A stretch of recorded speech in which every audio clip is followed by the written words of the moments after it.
Hey guys, so we are going to be making, you guys are going to be making at least 3 Post-it portraits. Now these are some of the Post-it portraits that have been done by my classes. And I thought I'd start by showing some of these to you. The first thing I want you to do is take a look at these, and I'll scan through some so you can see them closer, and see how has the artist shown you something about themselves. What kind of examples do you see about how the artist has shown you something about themselves?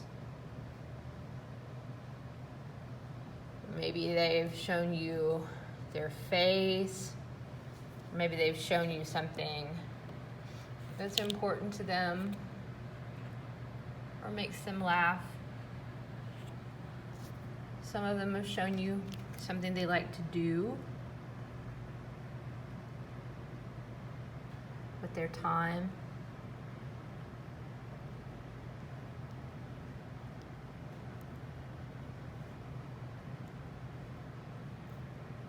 They found other ways to show you about their personality. Sorry, this has a glare on it. It's been laminated, so that's why it's a little shiny.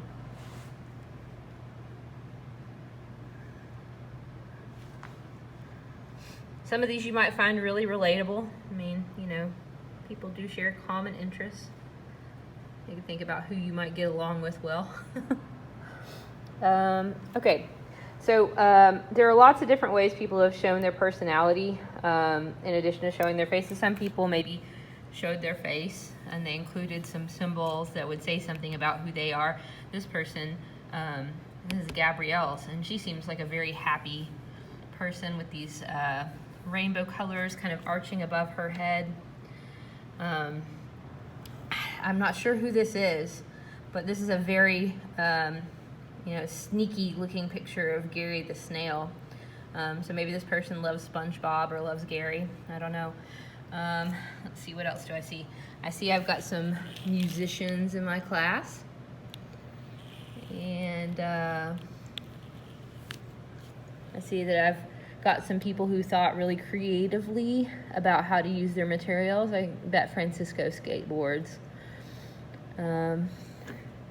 Maybe some people have been abducted by aliens, and this is the first time they've ever told anybody. No, just kidding. Maybe some people are, feeling really tired this morning. So all of these are different ways people have told us about themselves. One other thing I want you to look at as we're looking at these drawings is, have people used the space of their drawing well? Have they activated the whole drawing? I know this is a teeny piece of paper. Post-it's not so big. It's a pretty small piece of paper, right? How can you make this whole piece of paper interesting, okay? So let's take a look again and see, are there some examples of people who have used the space well and people who have maybe, left a lot of kind of more boring space around their objects or drawings. So let's see. I think, Gabrielle, the first one I mentioned, she definitely fills this space with lots of interesting color and pattern, and that makes me want to look at it. You see also here, it's hard to see, this has a little glare on it. This person who drew themselves as their favorite food.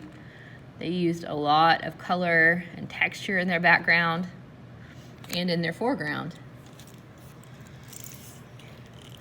Some people, like Mike, used a pattern. He created a pattern out of these repeated words, howdy, howdy, howdy, howdy, behind his little cowboy head version of himself. So there are some examples too where maybe the space, the whole space is not very activated. So if I look here at this drawing of the controller, which is a nice drawing of a controller, I just see all of this empty negative space with nothing going on. Maybe the artist could have made this controller bigger so it took up more of the whole space, or they could have thought about something to include in this background to activate it more. I would say the same about this YouTube symbol. It's just lots of negative space. So think about, what can you do? Like, this is pretty spicy in terms of the background. Like, they've thought about, adding these moving notes in the background to activate the space. Maybe I look at these moving notes second after I look at the color and I look at the portrait, but they still keep my eye moving and keep that whole space interesting. Something like this, right? I love this drawing of the braces.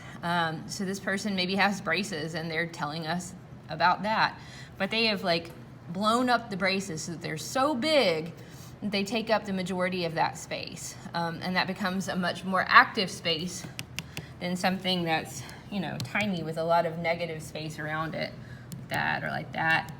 Really think about how you can use this space in a way that you can make the whole drawing interesting, okay?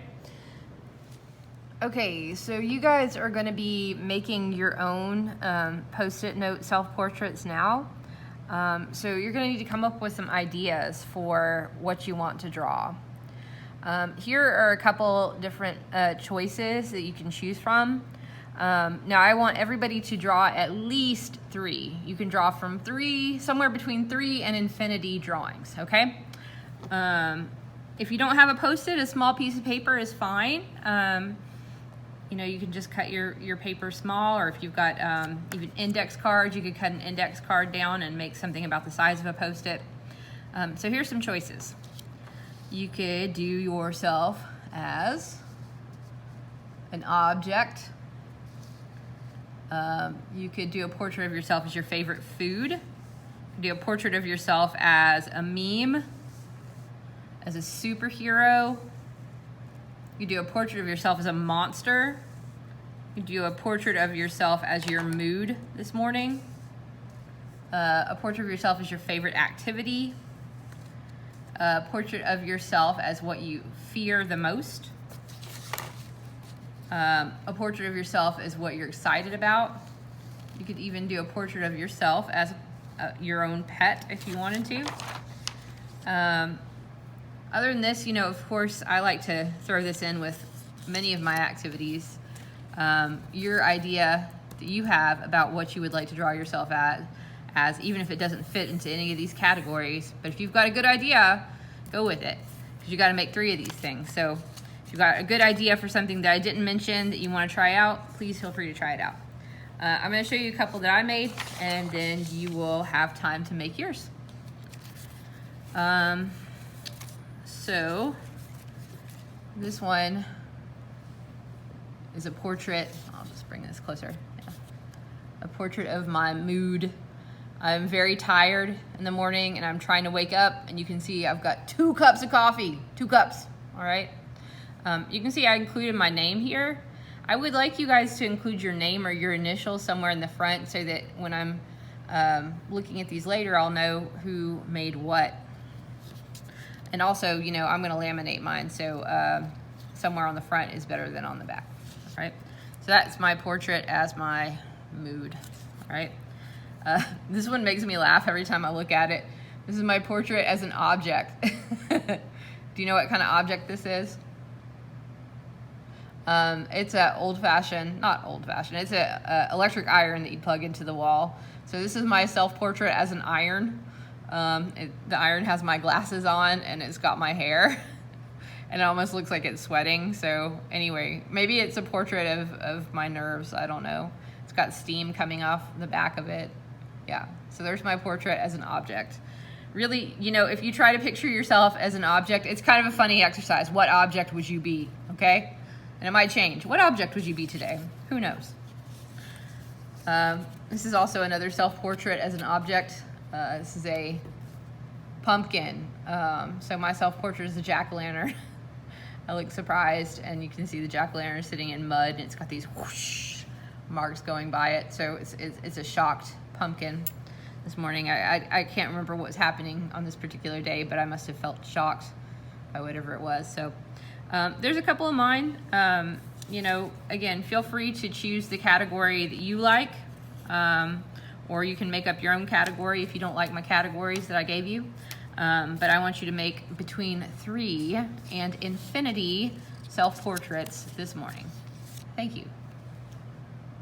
I'll look forward to seeing what you make.